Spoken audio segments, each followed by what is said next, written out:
Well, hello everybody. Welcome to today's Coffee Science seminar, and I think we might make a start. The seminar today is going to be given to us by Sarah Babington, who is a PhD student, and the title of her seminar is Identifying Promising Biomarkers of Experiential State in Sheep. Sarah, if you could advance the slide, that would be great, please. I'm going to be facilitating today. Alan Tilbrook is my name, for those of you who don't know me.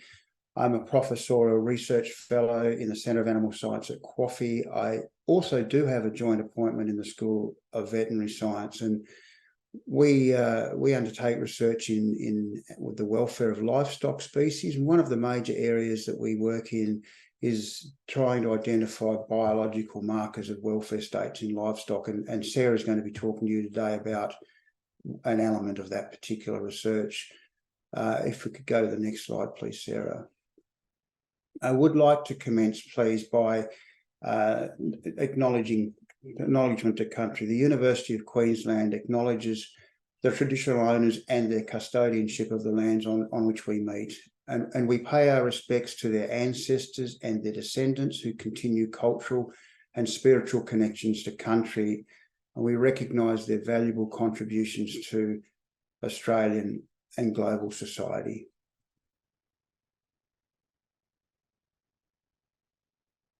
Just before we get underway, for those of you who perhaps haven't joined us before, today's seminar is scheduled to go from now until 1 p.m. and we'll be stopping at that point. After the presentation by Sarah, they will have a question and answer session, and that'll be held at the end of the talk. We'll wait till then. If you have any questions that you would like Sarah to answer, please type them into the Q&A tab. Don't use the chat function, please, but into the Q&A tab. And then when when Sarah finishes the presentation, I can read out those questions to her and she can answer them. So thank you, Sarah, for that. Now, Sarah herself, met Sarah some years ago when she expressed an interest in animal welfare. She came and saw us at QAFI and we had a bit of a chat, and she became interested in some of the biological markers work that we were doing. Sarah is a graduate of the University of Queensland. She graduated with a veterinary science degree from the school based at Gatton. And after she finished her graduation, she worked for a while as an on-plant veterinarian for the Australian Government Department of Agriculture at export slaughtering establishments across New South Wales and also Queensland. While she is doing a PhD at the moment, Sarah's also working for the RSPCA Australia as a scientific officer for farm animals, where she focuses on advocating for improvements in welfare for poultry and animals at slaughter. So a pretty interesting mix. And Sarah, I'll now hand over to you. Thank you very much.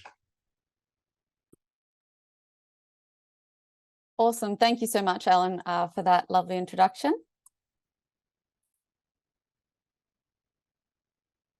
All right.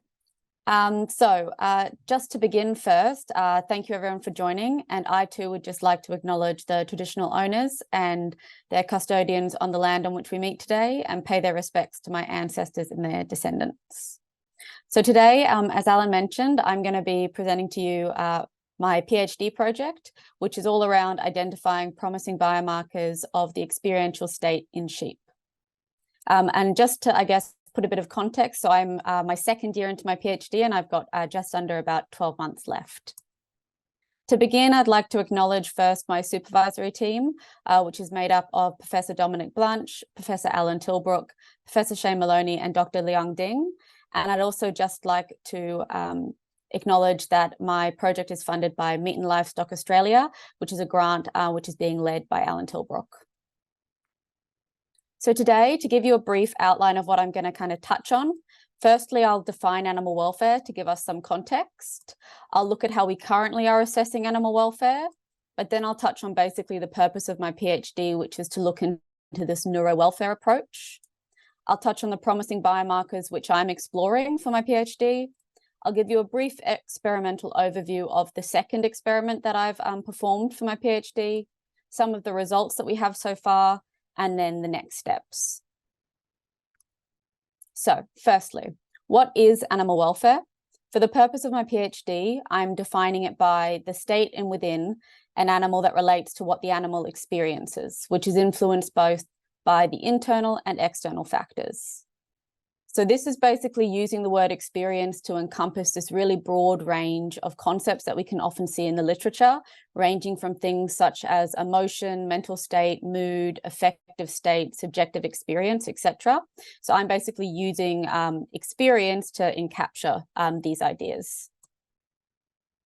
Now, it's one thing to define good animal welfare, but it's another thing to actually define what good animal welfare is. There's no real universal agreement, unfortunately, as to what good animal welfare is, but a common way that we kind of consider it is by Professor David Miller, which is it's more than meeting the basic needs of an animal. It's minimizing their negative experiences while promoting their positive experiences and overall providing animals a quality life worth living. It's important to note here that one thing we also need to think about when we think about welfare for an animal is that although we're always aiming for good welfare, we need to accept that an animal's life is going to kind of exist on this continuum of having lots of positive experiences as well as a mix of negative experiences. So that's just something worth noting. Why is animal welfare important, you may think? Well, Meat and Livestock Australia, they conduct these community sentiment research reports. And from this year, July, they found that 61% of people that are consuming products of red meat want assurance that their animals are being farmed to a high standard. However, of the people that they surveyed, there's 34 to 45% of those people that are basically unsure whether or not cattle and sheep are being raised humanely. So we can see here there's this disconnect of people wanting the assurance of high animal welfare, but there's still a large proportion of people who aren't really sure whether or not they are being raised humanely. Now, this brings me to, I guess, why that's important and why it should matter to industry. So meat consumption is correlated to industry trust.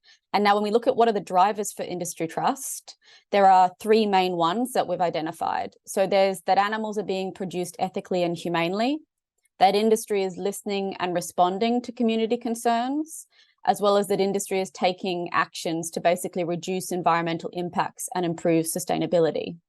So you can see here that number one, animals are produced ethically and humanely, is really important to not only kind of increase the trust that consumers can have in industry, but also would hopefully then drive the profitability of industry itself. But this brings about a problem, because how do we provide customers assurance of animal welfare? Well, one way is that we utilize a lot of current animal welfare indicators when we're assessing welfare of an animal. So here we have a lovely sheep. We would place that animal under a situation or expose it to a stimuli. And the current way that we would assess welfare is we use basically behavioral indicators, physiological indicators, and neurobiological indicators to basically see how this animal is responding to this stimulus. And then we will infer what that means for their overall welfare state.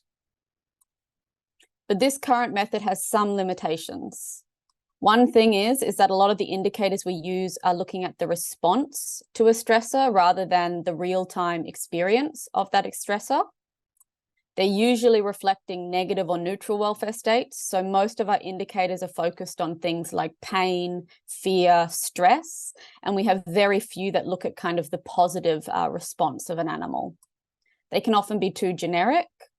They're difficult to measure in real time, again, because they're predominantly looking at this responsive thing. And there's usually this high variability, not only between the individual, but also between a group of animals. So this brings me to, I guess, the main aim of my PhD. And I'm really focusing on looking at whether or not we can find indicators to look at the experiential state of an animal, which then could provide us an indication of their welfare. So instead of what I've just shown you, imagine again we have our sheep. We apply that stimulus, and instead of looking at how the animal responds, we actually look inside the brain and we get an idea of the real-time processing of that stressor. So I'm looking for indicators that are going to provide us information around emotion, the mental state, the mood, affect, the subjective experience of that animal. So which I've used as basically encompassing this indicator of experience. So this brings me to the neuro-welfare approach of animal welfare that I'm targeting. But firstly, we need to address the fact that any biomarkers that I'm looking for, they need to kind of meet certain criteria. So firstly, they'll need to be integrated with the brain, because it's the brain who's primarily responsible for kind of developing and creating these experiential processes that an animal will go through during an event. They'll need to be specific indicators. They'll need to be predictive as well as responsive. Importantly, they'll need to be measurable in field for them to be commercially feasible. And they'll need to look not only at the individual experience, but they'll also need to give us an idea of the group level experience of an event or a stimuli. So I'm briefly going to touch on 3 of the promising biomarkers that I've been looking at within my PhD work. I've been looking at others as well, but for the focus of this talk, I'll just touch on oxidative stress, proteomics, and microRNA. Now, some of you in the audience may already know about some of these, but I'm just going to really briefly hash over the broad picture of each of these 3 biomarkers and tell you why I've decided to choose them and why they could be biomarkers of experiential state. So firstly, I'll touch on oxidative stress. So here we've got our sheep, and it's a very normal kind of process for not only during cellular processes within the body, for oxidants, which is such as this one, hydrogen peroxide, which is the thing that you see here in the little yellow. So it's really normal for this to kind of be created during normal cellular processes, as well as there being a lot of external things that can kind of input oxidants into the body. In a normal, healthy, functioning animal, we'll get normal oxidative stress. So this is a physiological response where oxidants and antioxidants and a bunch of different mechanisms work together to kind of maintain this redox balance within the body. So you'll get an adaptive response and you'll maintain homeostasis and health in that body. But then if we had on the opposite spectrum of that, a imbalance of, for some reason, of oxidants or antioxidants, we would get this DNA, protein and lipid damage and a disruption to our signaling. And that's where we'll get the bad oxidative stress. So it's not so much an adaptive mechanism, but instead we get this kind of long-term acute or chronic redox imbalance, and ultimately it can lead to disease states. So the reason I'm interested in this is because I'm looking specifically at thiol oxidation. Now, the reason I've chosen thiol oxidation, it's basically a group, the thiol group, and it is kind of one of the main indicators that is used within the literature to indicate levels of oxidative stress in the body. It's also been linked to neurodegenerative diseases, which means for us, when looking at the literature, it means it might be involved in some of those processes ongoing in the brain, which again would link it to experiential state. Interestingly, it's also, there's this new novel method for measuring thiol oxidation. Now, this is using oximetric blood spot cards, which you can see down here below. And basically, these only use a single drop of blood, which proves a really promising point for in-field measurement techniques. Now, it specifically measures cysteine-34. And the reason I guess I wanted to touch on this is to just explain, typically when you're looking at oxidative stress, a lot of the oxidants get oxidized, and that's kind of the process of oxidative stress. But cysteine-34 only gets partially oxidized, and that's why we're able to measure it on these blood spot cards, and it can basically tell us how much or what is the percentage of thiol oxidation that has occurred in the blood. Now I'll move on to proteomics. So proteomics looks at the changes within proteins. Proteins are your functional workhorses in the body. So think about them as like the tradies, and they're basically the ones enacting all of the changes and the mechanisms within your body. The reason they're really interesting is because they could give us insight into the biochemical cellular changes in super complex biological processes, which we're not yet aware of. A complex biological process would be something like the experiential state. They've also been shown to respond to specific stresses in a different way, which again may indicate that it's providing us some information on how an animal is experiencing a specific stress and why they're responding differently in a proteomic sense. So the main way that we would measure proteomics, and the way that I'm doing it in my PhD, is with high resolution mass spectrometry based techniques.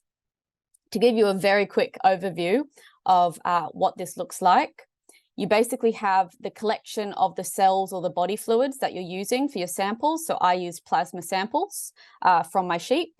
They then go through this process of digesting, desalting, and basically imagine extracting the proteins out of those samples to then not only develop the library of proteins that are within that sample, and they then go through a quantitative workflow, which is a very complex process, basically, which ultimately gives you the end result of telling you what type of proteins and the expression levels of those proteins in that sample that you're measuring or testing. So microRNA, lastly, they're highly conserved non-coding RNA molecules, so they're super, super tiny. And they basically affect and regulate cellular and genetic processes across our body. The way that they do this is, you can see here we have DNA. Now, traditionally, when we're creating a protein from DNA, DNA is first transcribed into messenger RNA, and the RNA then goes and gets translated into the protein. But microRNA, which are these guys down here, they basically come into effect because they will bind to the messenger RNA. And instead of making the proteins, they actually block any protein formation. Now, this is just one mechanism of how they work, and we're currently in the literature finding new ways all the time as to how they seem to interact with the body. But ultimately, the end game is that they actually affect which genes or which proteins are being made. Why they're super interesting as a biomarker of experiential state is because they've already been shown to change in response to internal and external factors, and in quite a dynamic way as well. They've been associated with neurogenesis, neuroplasticity, and stress responses. Again, this indicates that perhaps changes can be associated with actual brain processes. And they're secreted from cells into bodily fluids. And this is important for obviously developing in-field measurement techniques.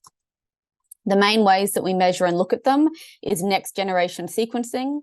Now, this is the development of basically you've got a sample and you want to know all of the microRNA that are within that sample. So you'll generate a library of the types of microRNA in that sample. Or you can do quantitative analysis, which is using qPCR and assays, which is the one that I've got on the side here. So you basically will have a sample and you go through your normal qPCR process and basically get a quantified result, which will tell you how much of that specific RNA that you're looking at is in that sample. So this brings me to experimental methodology. So this is the second experiment that I performed as a part of my PhD, and I used a ring castration model for my lambs to induce differences in experience. I had 4 main treatment groups. So we had our first treatment group was ring castration with no pain relief.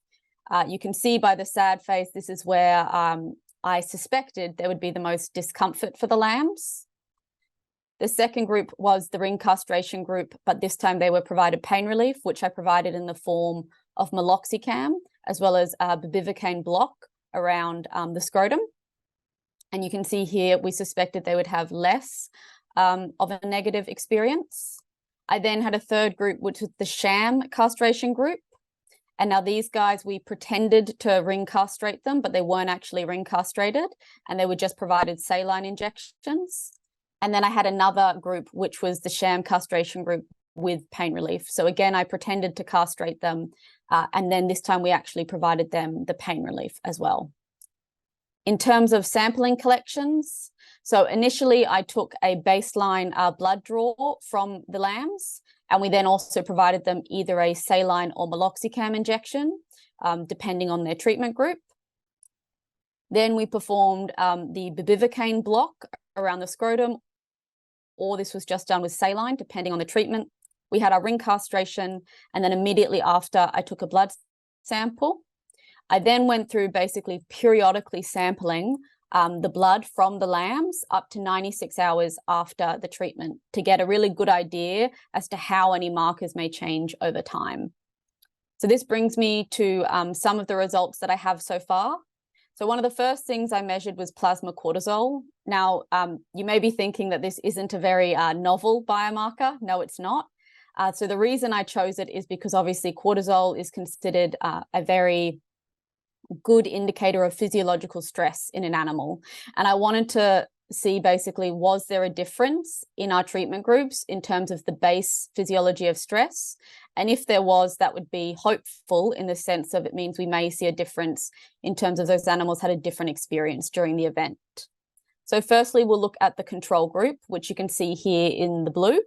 Now they, from before to after 96 hours, had no significant changes in their cortisol levels. Same goes for the pain relief group. So these were the groups in green. Now they were the ones that were sham castrated but provided the pain relief. Again, we saw no significant changes in their plasma cortisol.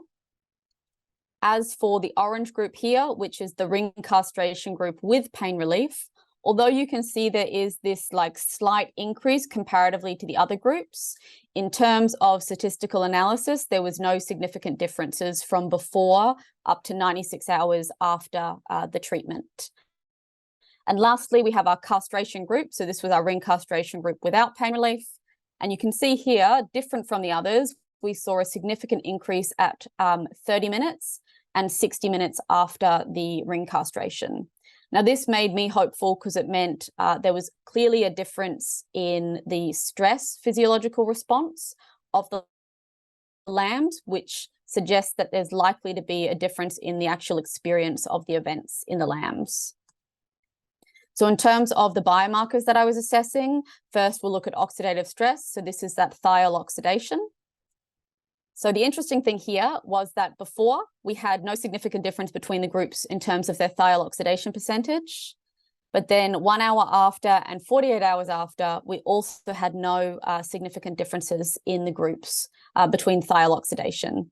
This was particularly interesting because my first experiment in sheep, I actually did see a really significant difference in thiol oxidation from before versus after the stressor. So I was kind of expecting it here, but we didn't have it here.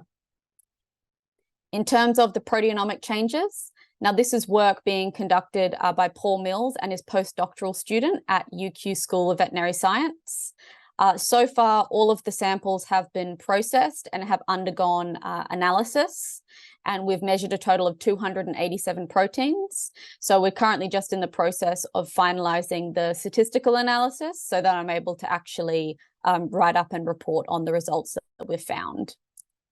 In terms of the microRNA assays, currently I have samples that are being processed by microgenomics in Victoria. So I'm developing a microRNA library of the samples that I've sent away. So that I can basically assess all of the samples and see were there any microRNA that were different between my treatment groups.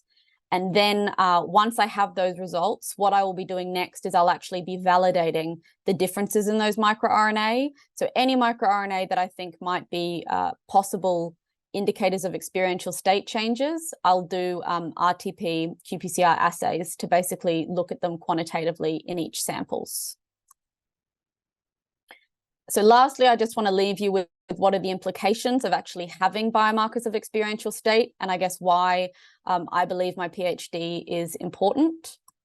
I think it's important that we quantify the experiential state of animals so that we can actually ensure to the public that we have high standards of animal welfare. Imagine, I guess, a world where we can actually use biomarkers of experiential state as a tool for assessing animal welfare. So this could be a tool that we could utilize with your assurance welfare programs, as well as when we're auditing, to make sure that animals are actually having positive experiences on farm. This is, as I touched on before, super important to maintain community trust, as well as to allow industry a continued social license to operate. It's also important because we want to actually have a way to inform our decision-making for any interventions that we make in the future, as well as just setting minimum standards of animal welfare. Currently, we rely on indicators that, as I've touched on before, provide us important information, but they can be limited in times. So having a biomarker of experiential state or a variety of markers that indicate experience could be really useful for allowing us to get a fuller picture of animal welfare. And also, again, by having these markers, we'll have evidence of continuous improvement, which is critical, again, for industry to maintain that social license to operate. So I guess this is where I'm seeing the future. I'm seeing we've got our sheep, we have a stimulus, and instead of only having the response, this time we're also looking at how that animal is experiencing, plus the way that it is responding to that stimulus to provide us this overall welfare status. In terms of next steps, as you can see, there's still a lot of work to do, but luckily I have just under 12 months left. So hopefully plenty of time to get everything tied up. I'm awaiting the proteomic and microRNA assay results, but I am actually expecting them in any time in the next few weeks, which is super exciting. And interestingly, we also actually have very similar work being conducted by a QAFI PhD student, Caitlin Thomas. So she's doing similar work to me, but it's actually in pigs. So I'm really excited to kind of compare our results and see if we get any differences in outcomes. Thank you so much for listening. Thanks very much, Sarah. That was excellent, really interesting stuff. If anybody has any questions at all, please feel free to type them in the Q&A tab there, not into the chat function, please, but into the Q&A tab. So if you have any questions at all that you would like to ask, then please do that. And I can see one has just popped in, Sarah. This is from Tim Marnie. It's a pretty long question, Sarah. But anyway, this is from Tim, right? He says, Sarah, thanks for a great talk. Devil's advocate question. How do you think sampling by us of sheep as a prey species could impact on the search for biomarkers of good welfare? Is it an argument for using non-invasive samples, say fecal versus blood, for example? Good question, Tim. Yeah, very good question. In an ideal situation, non-invasive would definitely be the ideal situation. For the purpose of my experiment, I guess one way that I hoped to kind of address this is I actually lived with my lambs for about 2 weeks beforehand, as well as I was really the main person doing any of the sampling to hopefully kind of make sure that we weren't, I guess, messing up the results or the biomarkers by stressing them, by handling them. But it is ideally what we're looking at. I've actually also collected saliva samples. And down the track, what I'm really hoping we can do is actually look at, if we find anything in blood, we'll then look at correlating them to saliva. Because again, saliva would be less invasive, because you're absolutely right. The least invasive we can be, the better in terms of welfare. Yeah, it comes up often, doesn't it, Sarah, the question of level of invasiveness and the difficulty in that. And it's one of the biggest challenges that we've got. And certainly in Caitlin's pig research, we've looked at near-infrared and mid-infrared spectrophotometry to scan the brains, which is proving useful. But of course, that's after the animals are dead. So there. I've got another question. It's from Edward Narayan here. Interesting work, Sarah. Well done. The stresses you have discussed are physical and clinical in nature. Do you think sheep will express similar responses in markers in response to environmental stresses such as heat stress? There's 2 questions here. So that's the first question. I'll read the second one, but you might want to answer them in turn. Secondly, would the response have long-term consequences on animals' health and well-being? Could there be implications on phenotypes such as meat quality? Thank you, Edward. Super interesting question. So I guess to briefly touch on, so my first experiment, because you're absolutely right, this experiment I very much looked at like a physical stress, but my first experiment I actually exposed sheep to an isolation box test. So that was really specifically just looking at a psychological stress. So I can't really comment right now on environmental stress, but I can comment on psychological stress. And we have seen some changes in biomarkers in that research. There is also colleagues at the University of Western Australia that they're specifically looking at heat stress and different gene expression impacts that has, etc.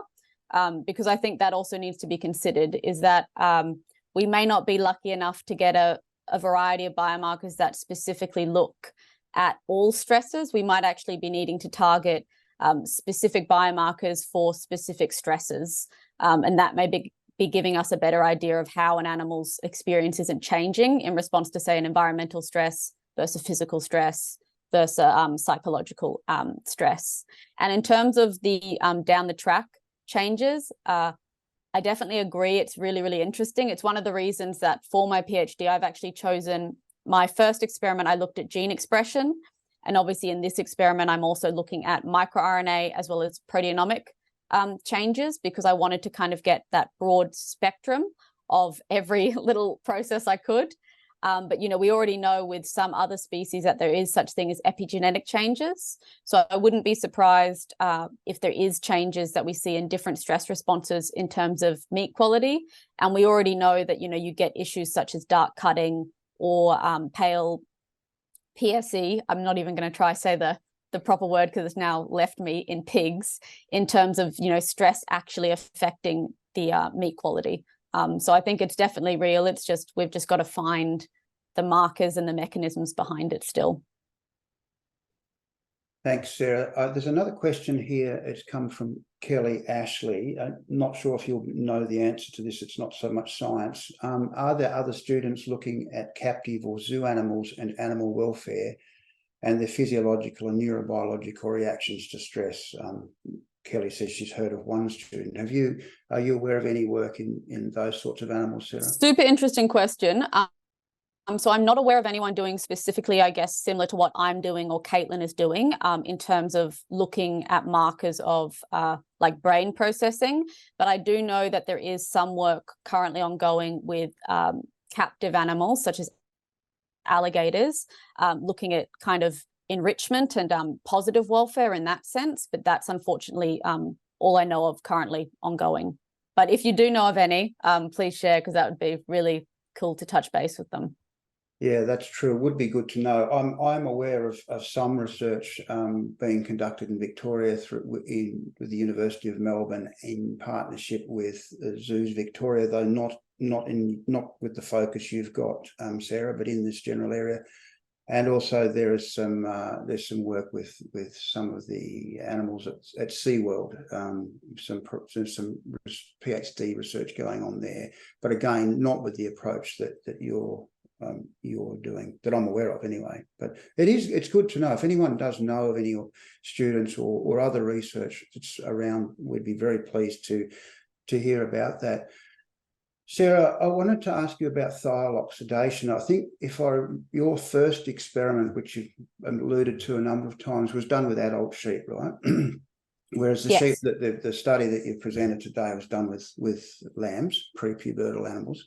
And you got differences, didn't you, with thiol oxidation in that first experiment with adult animals, whereas you didn't in this particular one. I'm just wondering if you could speculate, or have you given that some thought? Do you think there's likely to be an age effect or a maturity effect, or is it just because the models were different? Yeah, super good question. I guess for a bit of background, my first experiment, as I touched on in a previous answer, I exposed sheep to a psychological stress, as well as I used an experimental model where I was manipulating their feed. And I saw a real reliable response of thiol oxidation, where it would always increase after we exposed the sheep to the stresses.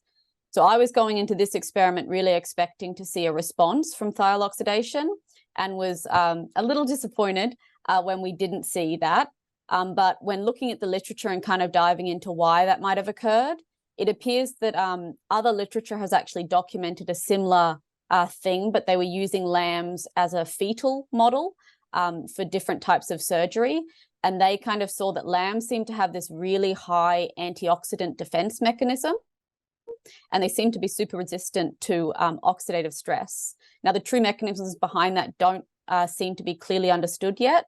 But again, it's been documented, which makes me think That's probably why I didn't see any differences, because lambs have this antioxidant defense mechanism, whereas the adult sheep clearly don't. I don't know why yet, so it also kind of just highlights that we need to probably also be thinking that biomarkers may also need to be age dependent, which just, I guess, adds to the complexity. Yes. Do you think that's worth teasing apart, and perhaps not in your PhD, Sarah, but in future research? I think so. It would be super interesting. I think we forget that we often don't actually consider age when we're actually doing welfare assessments. And I think it's important when we look at these biological functions to realize a young animal does actually function slightly differently physiologically than an adult mature animal. And we probably haven't really considered that in the detail we need to when looking at these markers. So it's definitely, maybe not me. I want to finish my PhD. There's another question popped here, but just in a similar theme to this, actually, and I'll just stay with it for a moment because it's relevant, I think, is there are clear sex differences in response to stressors, right? The males and females, cross species will respond differently to the same stressors, depending on where not only if they're males and females, but different physiological states. For example, the lactating female is different to the non-lactating. Level of obesity can influence stress responses. Do you think that that's a possibility when it comes to biological markers of experience as well? Yeah, absolutely. I mean, my first experiment was all female sheep, and obviously this second experiment was all male sheep. I think I went very naively into my PhD initially thinking it was going to be somewhat easy. And I think the biggest thing that I've learned so far is that it's just such a complex topic that often we don't even have kind of the fundamental research that we need, even in humans yet, because we just don't understand the differences between sex, between age, between different physiological states like pregnancy, versus lactating, and the effect that has on the physiological processing, which makes it really difficult to infer differences of those markers and what that means for changes in experience and stuff. But I think we've definitely made steps towards it, which has been really exciting, but it just shows that there's like so much more that you need to tease apart when really thinking about this kind of stuff. Thanks, Sarah. I have a question from Mohammed Kamran here, and he says, thank you, interesting work, congratulations. So that's great. Have you found any group of proteins involved in broader immune process / immune mechanisms like proteins involved in blood clotting, etc.? So obviously regarding your proteomics work there. So I can, I guess, touch very briefly on the preliminary results that I have so far from my proteomics. So there is a lot of other work that's been done looking at surgical castration in dogs as well as debudding in cattle, and they found significant differences in proteins related to the coagulation as well as the inflammation responses. So far, it appears that my groups don't appear to show any significant changes in those. And I think the main thing I've realized that may be because I performed ring castration, which doesn't actually result in any type of inflammation. It causes an ischemic injury to the tissue. And so I think that may be why we haven't seen any changes in coagulation or inflammatory responses, but I'm yet to fully tease out the proteomic results to look at kind of the time effect, because I'm hoping I'll see changes in the proteins, which may be related to kind of more, I guess, ischemic injuries or changes in pain, etc. But none in coagulation for mine, at least. Actually, staying with proteomics, Sarah, just for a moment, I wonder, you've obviously got microRNA measures as well. I'm wondering whether you feel either of those biomarkers or potential biomarkers is going to be more useful than any of the other in terms of understanding experience in livestock, or do you think they'll just both make a pretty important contribution? So at the moment, I'm remaining most hopeful about microRNA, specifically because I guess I've looked at gene expression, and although gene expression happens quite fast in terms of changes, it's not quite fast enough to get that real-time change. And then obviously proteins, they're often more of they change, but they're more of a responsive thing. Like it's the body's response to a certain experience, and then it's enacting the mechanisms that it wants to. Whereas microRNA, I'm hoping, or at least from my understanding so far and what we've seen, they're this kind of happy in between. and they seem to respond very dynamically, and then they make the ongoing changes to the proteins. And we've got some exciting work where we've identified some novel microRNA, at least in sheep, which we're hopeful might even be a response to either stress or experience itself. But yet that's yet to kind of be teased apart, and I'm still waiting a lot of results before I can really comment on that fully. No, that's fair enough too. And I know that one of the objectives of the overall research is to apply this across other species, including cattle, for example. Given what we know about the species differences, do you think that we're going to have to start all over again with new biological markers, or do you think these ones can be measured in cattle as well? So one of the reasons that we specifically chose sheep is because they're often referred to as baby cows in the sense of their ruminants, and they're obviously smaller, easier to manage, etc. I'm very hopeful that any markers that we find in sheep will be quite easily translatable to cattle or goats, for example. However, I think it may be a very different story with other species. For example, Caitlin with pigs, I know might have very different results than me. So I guess that's something that will need to be considered. But when they're close species or similar species, I think hopefully we can just translate them. But when they're completely different species, we might have to take a new approach. But I'm very hopeful that we can translate cattle. I think that's a very fair response. And if we think about the neuroendocrine regulation of various functions in sheep and cattle and goats, we know there's significant similarities. So I think that's a pretty fair bet. We've got another question here from Tim. Another role for microRNA is epigenetic modulation. Is there any evidence of that in a welfare perspective? This is such an interesting question that I've been thinking a lot about. I think my experiments weren't really designed in a way that I can assess that appropriately.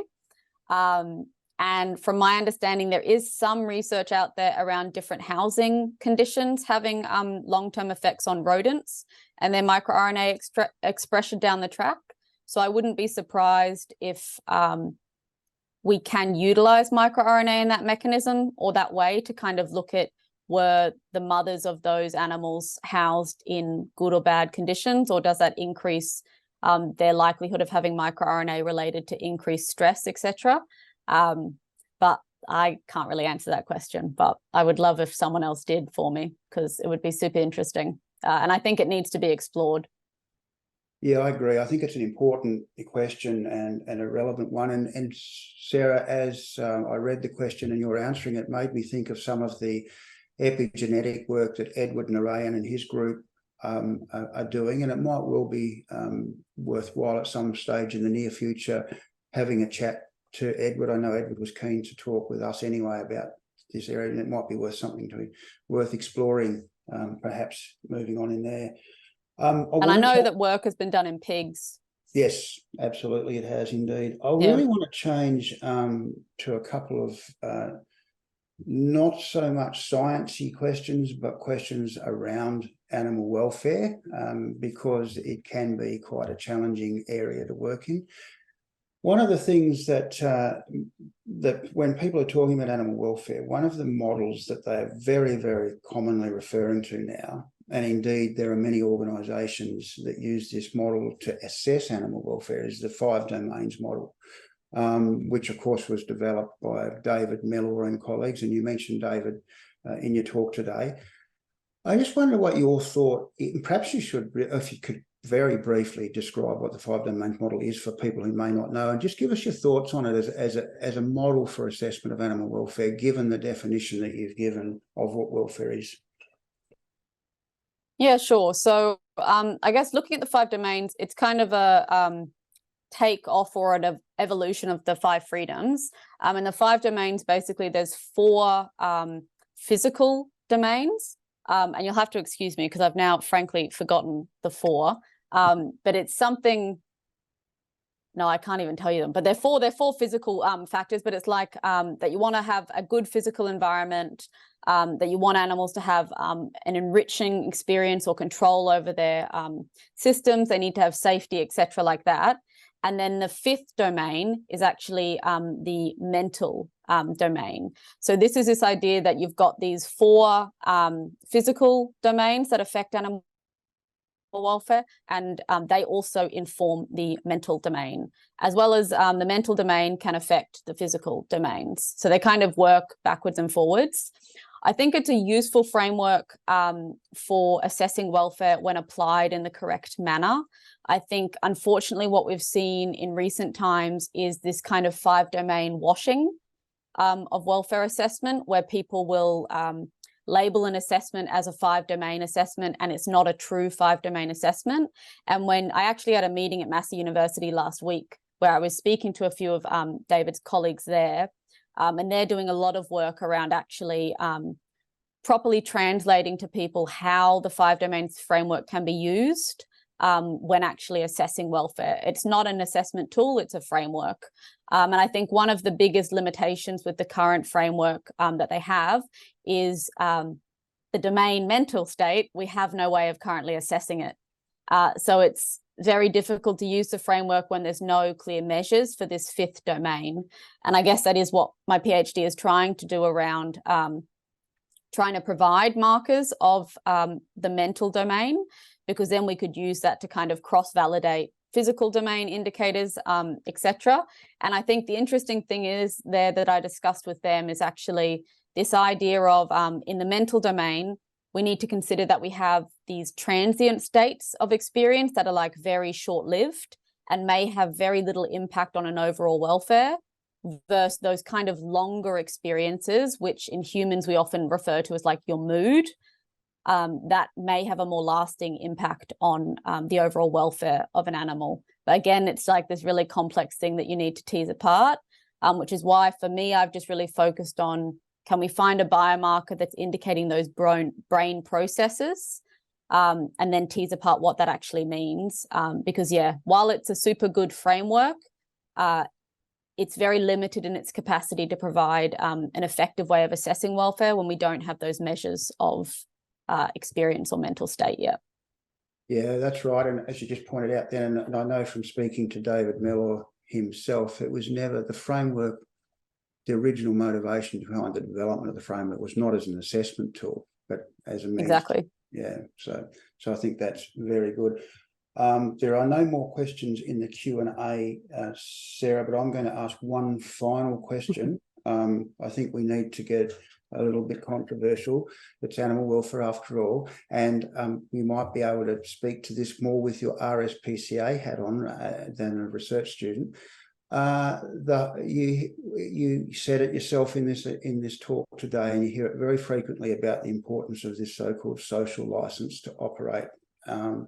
And I'd be just interested in your view, professional view, on just how important is the social license to farm animals considered by the industries in terms of in making sure that the animal welfare of the welfare of animals is as good as it can be, and that they're striving to improve it? Do you think it's rated highly by industry? I think it's a very challenging answer. And so in my personal view, and at least from my experience working with industry, I think it's industry specific. Some industries have shown themselves to be very proactive and, are kind of on the forefront of this research. Obviously, I'm a little bit biased with the fact that my PhD has been supported by Meat and Livestock Australia, but I guess that is an example of an industry that is trying to be proactive, be on the front foot of this research. But, we do have other animal industries that are much less proactive and they take a much more defensive stance. I think with the coming future and where you see this increased awareness around animal welfare and what that means, I think it really is important, and industries should be on the forefront of it, because it's in their interest to not only provide good welfare for their animals, because that maintains good production and profitability, but it also improves, I guess, social trust, which we just showed increased kind of consumers' trust in the industry as well as the use of their products. And I really do believe that we shouldn't be in a position, like industry shouldn't be in a position of defending itself. It should be proud of the way that they farm their animals. And that should be something that they're willing to kind of promote and educate on, and kind of maintain that social license and trust between the community. But they also need the mechanisms to do that, which is why they need really good ways of assessing welfare, so that we can make objective decisions around what is good and bad welfare and how do we continuously improve it for the animals, and so that people can feel confident and okay about eating meat or using any animal products. So it's industry specific, and it's a constant moving thing. But yeah, as long as we're all going towards the right way, which is, yeah, like you said, continuous improvement for welfare, I really hope we can all get there one day. That's good, Sarah. But as you've pointed out, the key to help is to provide the scientific evidence to be able to make the right decisions, and we're funded by industries that are wanting that evidence, and your research is driving towards that. So I think that's tremendous. And I think on that note, there's no further questions, Sarah. I think what we might do is we might finish up. I really would like to thank you very, very much for an excellent talk, for sharing your research with us, for answering the questions. I'd like to thank the others who have asked questions, and I'd like to thank all of you who have attended the seminar today. Thank you very much. And I'd like to just draw your attention to the next seminar, next Coffee Science seminar, which will be occurring on October the 31st, Halloween indeed. It's on remote sensing applications for Australian cropping systems, being given by Dr. Yan Zhao, who's a Senior Research Officer in the Centre for Crop Science, Queensland and Coffee, obviously. So really would encourage you to attend that seminar next week if you can possibly get there. And if you are, I might go to the next slide, so last slide, Sarah, if you are interested in these coffee science seminars and you haven't yet joined up, please look at the webpage, see what's there. Feel free to be in touch if you'd like to give a talk, would like to suggest someone to give a talk. You can email the Science Seminar Committee directly. There's the email address that's there on that slide. So once again, thanks very much, Sarah, and thank you all for your attendance. We look forward to next week's talk. Thank you.